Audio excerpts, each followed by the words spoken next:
기도하심으로 수요 말씀 예배를 하나님께 드리도록 하겠습니다.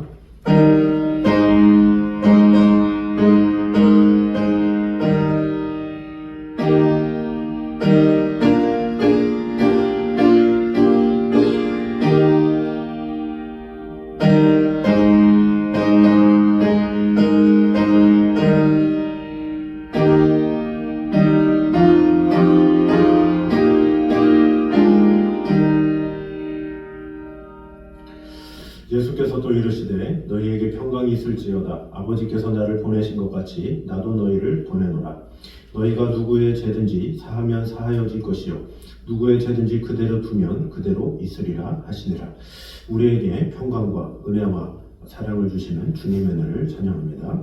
오늘도 주님을 찬양하며 예배하며 주 하나님만을 바라보게 하여 주시고 아버지 하나님께서 주시는 평강으로 오늘도 새심을 얻으며 아버지 하나님께로부터 말미암는 은혜와 사랑이 오늘도 가득 임할 수 있도록 주님 언제나 함께하여 주시옵소서. 예수님 이름으로 기도드립니다. 아멘. 우리 찬송가 267장 찬양하겠습니다.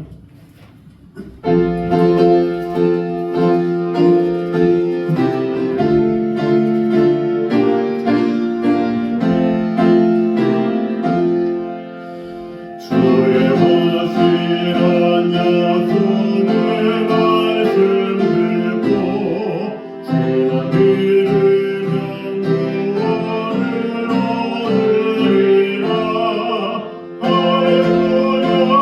할렐루야 내가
말씀 구약 사무엘상 30장입니다.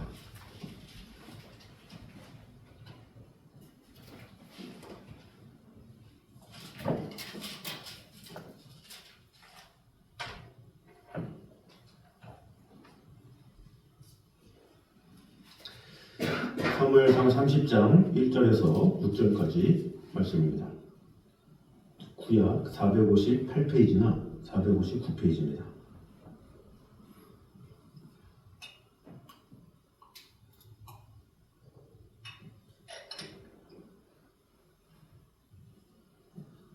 우리 1절에서 6절 한 목소리로 같이 들어가겠습니다. 다윗과 그의 사람들이 사흘 만에 시글락에 이른 때에 아말렉 사람들이 이미 네겝과 시글락을 침노하였는데 그들이 시글락을 쳐서 불사르고 거기에 있는 전과나 늙은 여인들은 다 한 사람도 죽이지 아니하고 다 사로잡아 끌고 자기들을 갔더라. 다윗과 그의 사람들이 성읍에 이르러 본즉 성읍이 불탔고 자기들의 아내와 자녀들이 사로잡혔는지라. 다윗과 그와 함께 한 백성이 없도록 소리를 높여 울었더라. 다윗의 두 아내 이스루엘 여인 아히노암과 갈멜 사람 나발의 아니었던 아비가일도 사로잡혔더라. 그들이 자녀들 때문에 마음이 슬퍼서 다윗을 돌로 치자 하니 다윗이 크게 다급하였으나 그의 하나님 여호와를 힘입고 용기를 얻었더라. 아멘. 자, 오늘 본문은 이제 계속해서 다윗이 있는 시글락에 이제 아말렉 사람들이 쳐들어온 장면입니다. 그런데 그들이 네겝과 시글락 그곳을 침노해서 시글락을 쳐서 불사르고 또 2절에 거기에 있는 젊거나 늙은 여인들은 죽이지 않고 다 사로잡아 끌고 간 그런 상황입니다. 다윗은 지금 이 시글락에 있어야 될 사람이 아니죠. 이 시글락은 블레셋의 땅입니다. 하나님께서 오히려 대적이라고 정하신 그런 블레셋의 땅임에도 불구하고 다윗이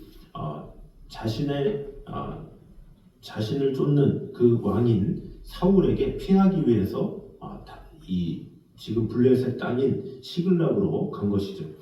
이 다윗은 이스라엘 그 족속 안에서 힘들고 어려울지라도 그곳에 있든지 아니면 블레셋 땅이 아닌 아예 다른 땅으로 가든지 이렇게 했어야 했습니다. 그러나 다윗은 하나님께 물어보지도 아니하고 이스라엘 백성을 등져서 지금 블레셋 땅에 거했다는 그 자체가 불순종의 시작이다라고 볼 수가 있죠. 그 불순종으로 인해서 어떻게 됩니까? 우리 29장에 보는 바와 같이 블레셋 사람들과 같이 있다 보니까 그 블레셋의 왕인 아기스가 다윗을 그의 수하로 두어서 당연히 블레셋이기 때문에 이스라엘과 전쟁을 할 수밖에 없었고 그 전장에 나갈 수밖에 없었죠. 왜? 다윗은 장수였기 때문에. 위대한 장수를 아기스 그 블레셋 왕이 데려가지 않을 이유가 없죠.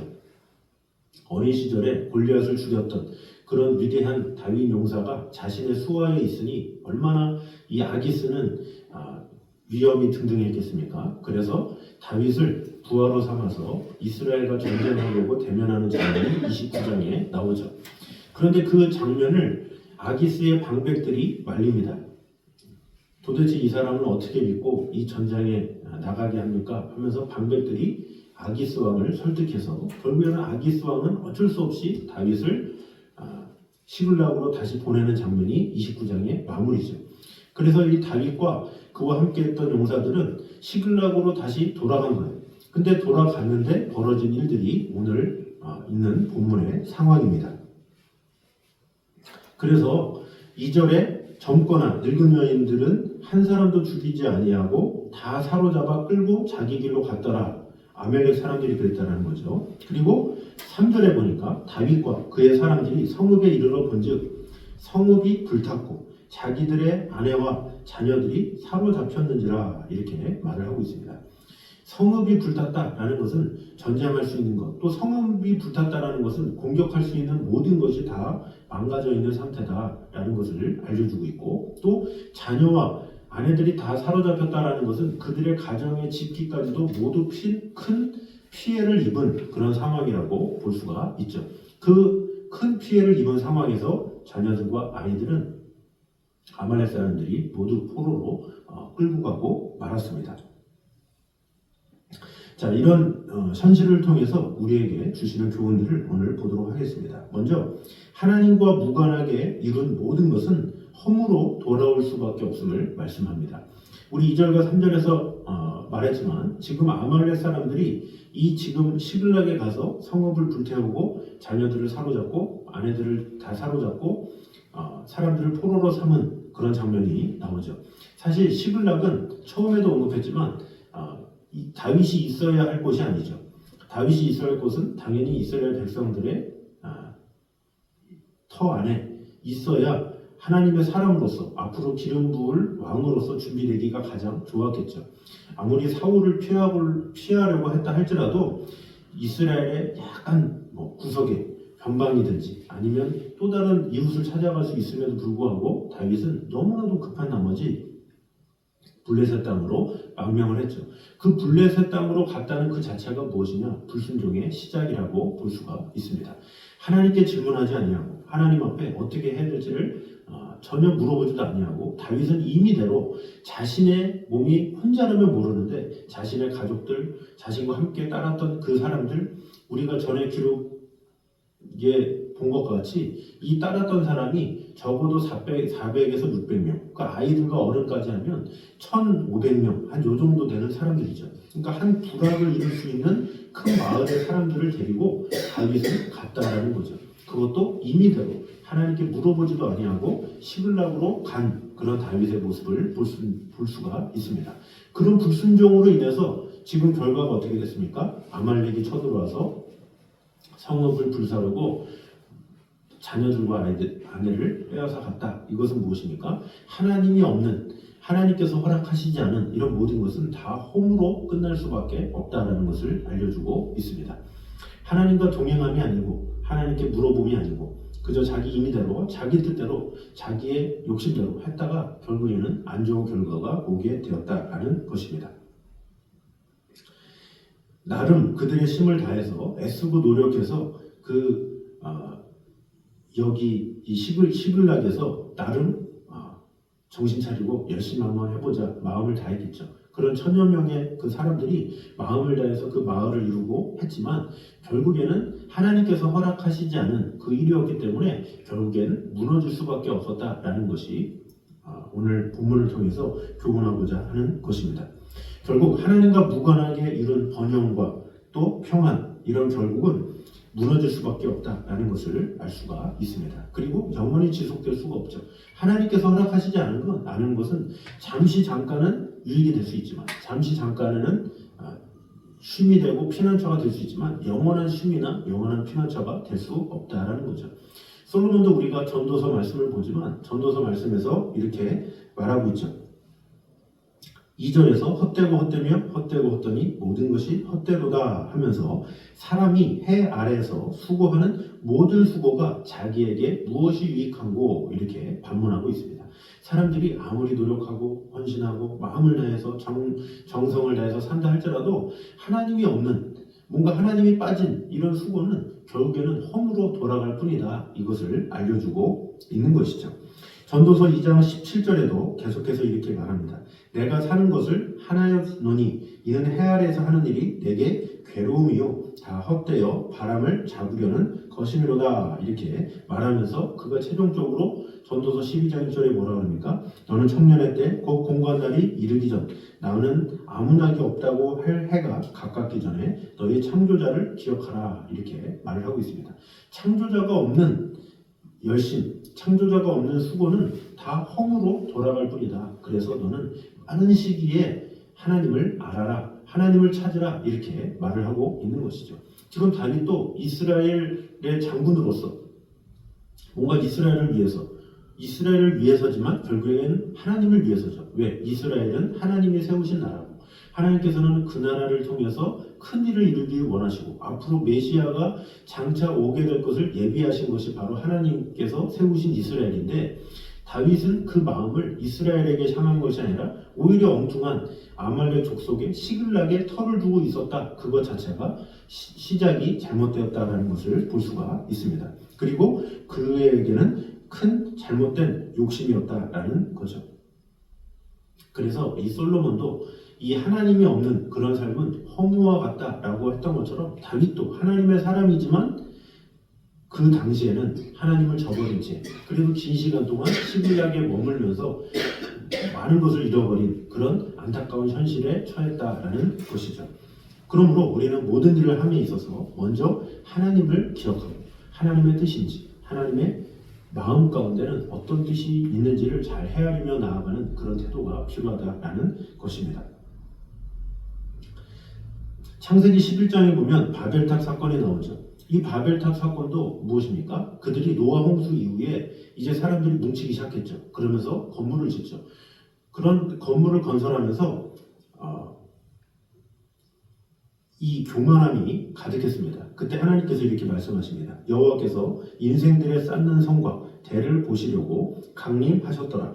여호와께서 가라사대 이 무리가 한 족속이요 언어도 하나님으로 이같이 시작하였으니 이후로는 그 경영하는 일을 금지할 수 없으리로다. 자, 우리가 내려가서 거기서 그들의 언어를 혼잡케 하여 그들로 서로 알아듣지 못하게 하자 하시고 여호와께서 거기서 그들을 온 지면에 흩으신 고로 그들이 성 쌓기를 그쳤더라 이렇게 말씀합니다. 그들이 하나님이 없이 우리가 한번 하나님을 대해서 뭔가 해보자 그 자리에 서자 이런 욕심이 가득했죠. 하나님이 없는 열심, 하나님이 없는 하나됨 결국에는 그들이 세운 바벨탑은 무너질 수밖에 없었다라는 거죠. 인간이 아무리 자신의 힘으로 노력을 하고 마음을 다하고 한 마음을 이룬다고 할지라도 하나님이 계시지 않는 것은 진정한 성공이 아니요 하나님께서 원하시지 않는 것이다라는 거죠. 시편 27편 1절과 2절에 이렇게 말씀합니다. 여호와께서 집을 세우지 아니하시면 세우는 자의 수고가 헛되며 여호와께서 성을 지키지 아니하시면 파수꾼의 경성함이 허사로다. 너희가 일찍이 일어나고 늦게 누우며 수고의 떡을 먹음이 헛되도다. 그러므로 여호와께서 그 사랑하시는 자에게는 잠을 주시는도다 이렇게 말씀합니다. 하나님께서 세우시고 하나님께서 이루셔야 모든 것이 성통할 뿐이지 하나님께서 함께 하시지 않는 것은 아무런 소용이 없다라는 것을 꼭 기억하므로 나의 열심으로 나의 생각으로 나의 노력으로 이루는 것이 아니라 오직 하나님의 뜻 가운데 거하기에 심승으로 하나님께서 주시는 힘으로 승리하며 나아가는 저희들 되시기를 주님의 이름으로 축원합니다. 두 번째는 자신의 감정이 통제되지 못할 때 범죄에 이를 수밖에 없음을 볼 수가 있습니다. 본문 6절을 보면 이렇게 기록되어 있습니다. 백성들이 자녀들 때문에 마음이 슬퍼서 다윗을 돌로 치자 하니 이렇게 나옵니다. 백성들이 이 자녀들이 빼앗겨지고 아내들도 잡혀가고 이런 상황에서 너무나도 마음에 슬픔과 괴로움이 있었죠. 그런 상황에서 어떻게 했느냐? 다윗 자신을 이끈 지도자인 다윗을 돌로 치려 했다라는 것을 볼 수가 있습니다. 자, 여기서 우리는 백성들의 태도를 보고 안타까운 마음을 볼 수가 있습니다. 물론 그 심정이 이해가 안 되는 것은 아니죠. 자신의 자녀가 잡혀갔다, 여인들도 다 잡혀갔다, 성읍이 불탔다, 얼마나 답답한 상황이겠습니까? 오직 다윗만을 믿고 따라왔는데 결국에는 가족들을 잃어버리고 성읍이 불탔으니 얼마나 암담하고 답답했겠습니까? 블레셋 사람들의 그 가운데 거하는 것들조차도 뭔가 낯설고 그곳에서 적응하는 것이 힘들지만 그래도 뭔가 다윗을 따르겠다라는 그런 결단함으로 따랐는데 결과가 좋지 않았기 때문에 이들은 다윗을 쳐야 되겠다 이런 생각까지 들었다라는 것이죠. 그러나 어떠한 이유를 말한다 해도 그들이 다윗을 돌로 친다? 이것은 큰 범죄라고 볼 수가 있습니다. 왜 그렇습니까? 하나님께서는 다윗을 기름을 부으셨죠. 그리고 다윗을 통해서 이스라엘을 대표하는 이스라엘의 왕으로서 세워주겠다라는 것을 미리 선포하셨어요. 그 같이 따르던 이스라엘 백성들이 몰랐겠습니까? 당연히 알았겠죠. 이 다윗이 장차 이스라엘의 왕이 될 것이다라는 그런 확신과 믿음이 있었어요. 그러나 다윗은 어땠습니까? 다윗은 사울이 기름 부었다라는 그 이유 하나만으로 사울을 죽이지 않고 오히려 피했죠. 그러나 이 백성들은 다윗이 기름 부음 받은 자임에도 불구하고 그를 돌로 치려 했다. 이것 자체가 잘못된 것이었다라는 것입니다. 그러면 만약에 이들이 정말로 돌을 쳐서 다윗이 죽게 되면 어떻게 됩니까? 하나님께서 다윗을 기름 부은 것, 또 장차 왕이 될 것, 이런 모든 것이 다 허사로 돌아가는 거죠. 결국엔 이 다윗이 왕으로 세워지는 그 일에 대한 방해를 누가 했느냐? 사탄도 아니고 사울도 아니고 오히려 같이 따랐던 백성들이었다라는 거죠. 얼마나 참 황당하고 어이가 없는 상황이라고 볼 수가 있습니다. 이런 상황이 왜 일어났습니까? 그들에게 있어서 통제력이 없었고 어떤 것에 있어서 신중함이 없었죠. 또 신앙이 없었죠. 신앙이 있었다면 그들이 다시 생각했겠죠. 하나님께서 그래도 기름 부으신 자인데 어떻게 해야 될지를 물어보고 의논하고 이렇게 했어야 되는데 일방적으로 했다라는 거죠. 실질적으로 돌을 맞아야 될 사람들은 아말렉 사람이죠. 그러니까 그들이 공격을 하려면 누굴 했어야 되느냐?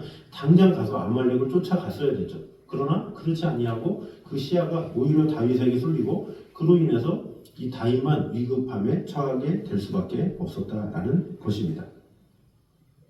사울도 마찬가지죠. 자신의 마음이 통제되지 못해서 결국에는 기름 부은 그것을 알고 있는 사울이 다윗을 죽이려고 했다라는 거죠.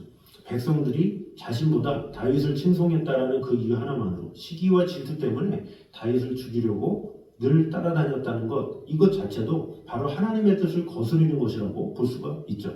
하나님은 이미 다윗을 통해서 새 일을 이루시고 놀라운 일을 이루기 원하신다는 것을 알고 있음에도 불구하고 다윗을 쫓는데 자신의 일생을 투자했다, 자신의 왕에 대한 에너지를 모두 그에 쏟았다, 이 모든 것이 바로 그의 잘못이었다라는 거죠. 이 모든 것이 그가 마음을 잘 지키지 못한 일에서 일어나는 일입니다. 잠언 4장 23절에 보면 무릇 지킬 만한 것보다 더욱 내 마음을 지키라. 생명의 근원이 이에서 남이니라 이렇게 말씀합니다. 우리가 무엇인가 표출하고 무엇인가 함에 있어서 이것이 정말로 하나님께서 기뻐하시는 것인지 하나님의 뜻인지 하나님의 마음인지 이것을 잘 생각하면서 돌이키며 나아가는 것, 그런 것이 필요하다라는 것입니다. 억지로라도 우리 안에 수많은 감정들이 있지만 이것이 하나님께서 기뻐하시는 것인지 그렇지 않은 것인지 하나님의 마음이 어떠한지를 먼저 돌아보는 태도가 필요하다라는 것입니다. 본문에 나타난 바 다윗을 향해 돌을 던지려 했던 이들의 모습과 그럼에도 불구하고 자신의 감정을 철저히 억제하고 다윗은 어떻게 했습니까? 하나님께 오히려 기도했죠. 하나님 앞에 모든 것을 내려놨다는 거죠. 여기서 이런저런 변명하지 아니하고 오직 하나님으로부터 말미암아 위로를 얻은 그런 다윗이야말로 참 대단한 인물이었다라고 볼 수가 있습니다. 그러므로 우리 모두가 하나님께서 주신 모든 상황에 있어서 나의 모든 일들을 감정적으로 하기보다는 하나님의 뜻이 무엇인지를 잘 물어보므로 하나님께서 주시는 평강으로 참된 평안과 화평을 이루는 저 여러분 되시기를 주님의 이름으로 축원합니다. 마지막 세 번째로 성도에게 오는 위기는 하나님과의 바른 관계를 정립할 수 있는 기회임을 보여주고 있습니다. 6절을 보면 이제 돌로 치려 하는 그들의 모습 가운데 다윗이 어떤 행동을 했는지 나옵니다. 다윗이 크게 다급하였으나 그의 하나님 여호와를 힘입고 용기를 얻었더라 이렇게 말씀합니다. 다윗이 시글락이 있는 동안에 어떻게 보면 하나님을 피해 있었다라고 볼 수가 있죠. 사울을 피했지만 실질적으로는 하나님의 눈을 벗어난 그런 다윗의 모습이라고 볼 수가 있습니다. 그런데 정작 위급함에 처하자 다윗은 어떻게 했습니까? 다급하였으나 그의 하나님 여호와를 힘입고 용기를 얻었더라 이렇게 말씀하고 있습니다. 자, 이것이 무엇을 의미합니까? 다윗은 위기에 직면했을 때 스스로 깨달았겠죠.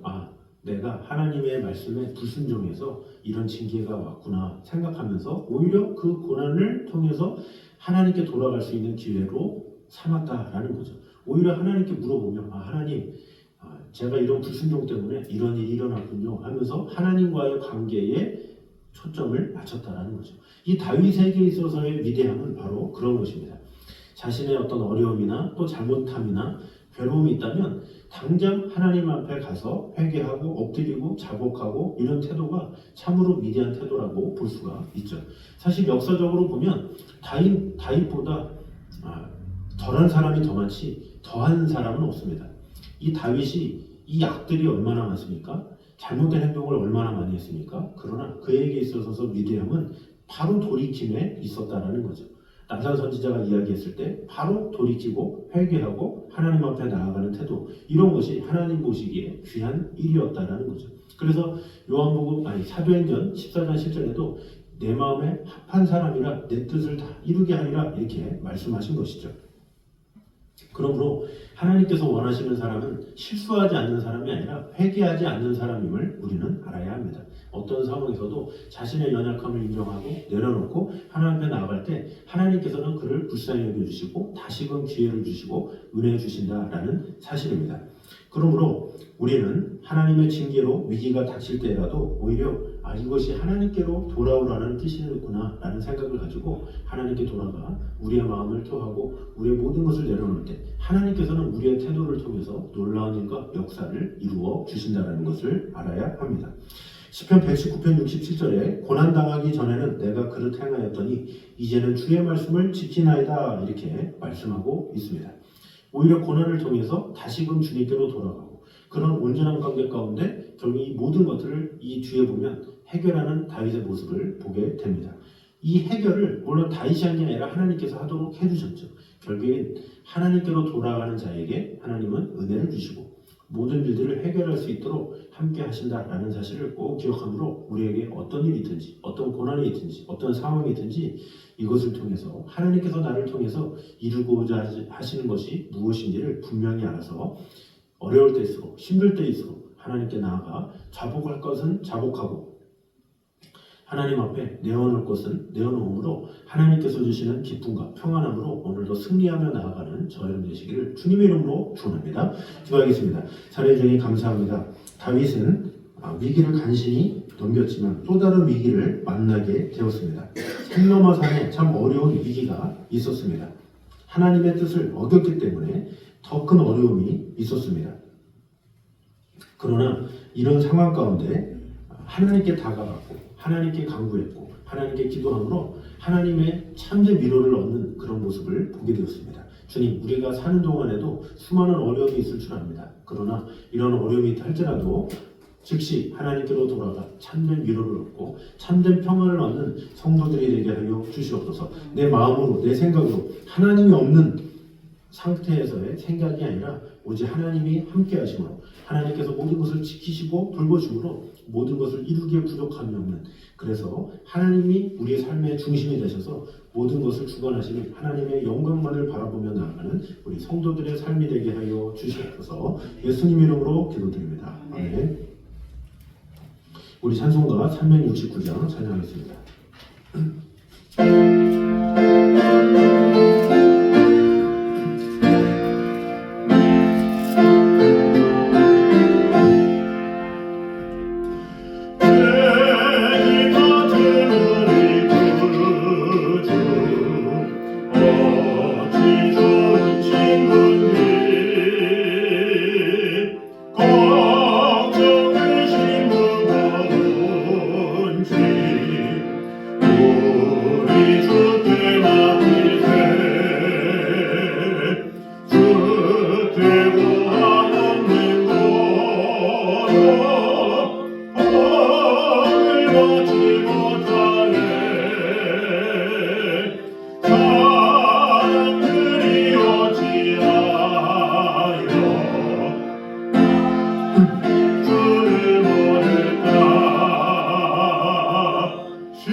그 신고 정부도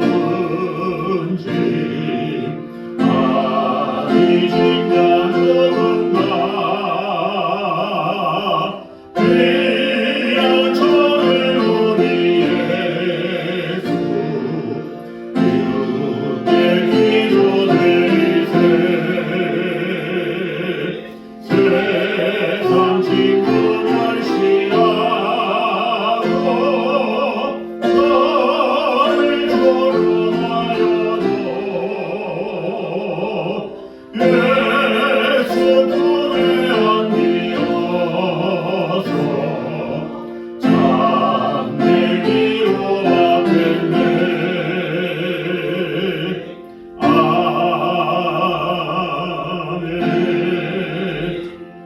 아멘.